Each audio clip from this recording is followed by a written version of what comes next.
Hi hello ನಮಸ್ಕಾರ, welcome back to my channel. ನಾನು ಕೃತಿ. ಇವತ್ತಿಂದ ನಮ್ಮೂರಲ್ಲಿ ಮಾರಿ ಹಬ್ಬ ಸ್ಟಾರ್ಟ್ ಆಗ್ತಾ ಇದೆ. ಇನ್ನು 3 ಡೇಸ್ ಹಬ್ಬ ನಡೆಯುತ್ತೆ. 3 ಡೇಸ್ ಹಬ್ಬ ಹೇಗಿರುತ್ತೆ ಏನು ಅನ್ನೋದನ್ನ ನಾನು ಈ ವ್ಲಾಗಲ್ಲಿ ತೋರಿಸ್ತೀನಿ. Let's get started.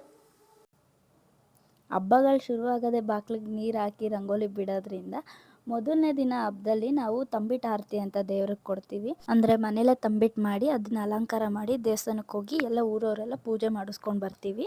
ಊರ ಹಬ್ಬದಲ್ಲಿ ನಮ್ಮೂರು ಅಲಂಕಾರ ಆಗಿರೋದು ನೋಡೋಕ್ಕೆ ಒಂದು ಚಂದ. ಆ ಲೈಟ್ಸು, ಸಾಂಗ್ಸು, ಆ ವೈಬೇ ಒಂಥರ ಚೆನ್ನಾಗಿರುತ್ತೆ. ಅದನ್ನ ನೋಡೋದೇ ಒಂಥರ ಖುಷಿ ನಮಗೆ.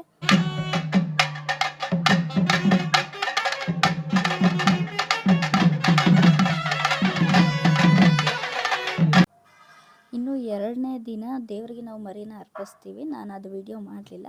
ಮತ್ತು ಕೆಲವೊಬ್ಬರು ಹರಕೆ ಹೊತ್ಕೊಂಡಿರ್ತಾರೆ, ಈ ಥರ ಬಾಯಿಬೀಗ ಮತ್ತು ಅಗ್ದೂರಿ ಹಾಕಿಸ್ಕೋತೀವಿ ಅಂತ. ಅದರಲ್ಲಿ ಈ ವರ್ಷ 9 ಜನ 15ರಿಂದ 20 ಅಡಿ ಇರೋ ಬಾಯಿಬೀಗ ಹಾಕಿಸ್ಕೋತೀವಿ ಅಂತ ಹರಿಸ್ಕೊಂಡಿದ್ರು. ಅದನ್ನು ನೋಡೋಕ್ಕೆ ನಮಗೊಂಥರ ರೋಮಾಂಚನ ಆಗ್ತಾಯಿತ್ತು. ದೇವ್ರ ಹೆಸ್ರಲ್ಲಿ ನಾವು ಏನೇ ಮಾಡಿದ್ರೂ ನೋವಾಗಲ್ಲ ಅಂತಾರೆ. ಸೊ ಇದೆಲ್ಲ ಒಂದು ನಂಬಿಕೆ. ಎಲ್ಲ ಊರುಗಳಲ್ಲೂ ಅವ್ರದ್ದೇ ಆದ ನಂಬಿಕೆ ಇರುತ್ತೆ, ಅದರದ್ದೇ ಆದ ವಿಶೇಷತೆ ಇರುತ್ತೆ. ಕೆಲವೊಂದು ಊರುಗಳಲ್ಲಿ ಇದನ್ನು ಪಾಲಿಸ್ತಾರೆ. ನಮ್ಮೂರಲ್ಲಿ ನಾವು ಇದನ್ನ ಮಾರಿ ಕುಣಿತ ಅಂತೀವಿ. ದೇವ್ರ ಮುಂದೆ ನಾವು ಕುಣಿಯೋದನ್ನು ಭಕ್ತಿಯಿಂದ ಕುಣಿದ್ರೆ ಆ ತಾಯಿ ಸಂತೋಷ ಪಡ್ತಾಳೆ ಅನ್ನೋ ನಂಬಿಕೆ ಇದು.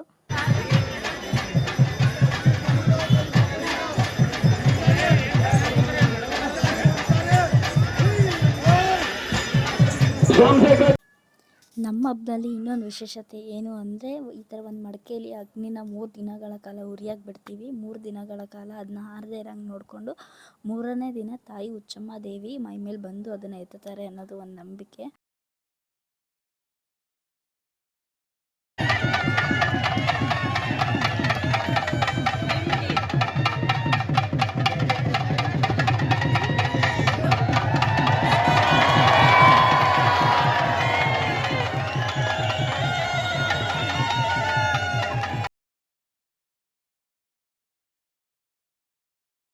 ನಾನು ಆಗಲೇ ಹೇಳ್ದಂಗೆ ಎಲ್ಲ ಊರುಗಳಲ್ಲೂ ಅವ್ರದ್ದೇ ಆದ ನಂಬಿಕೆ ಇರುತ್ತೆ, ವಿಶೇಷತೆಗಳಿರುತ್ತೆ. ಇದು ನಮ್ಮ ಊರ ಹಬ್ಬ ಆಗಿತ್ತು.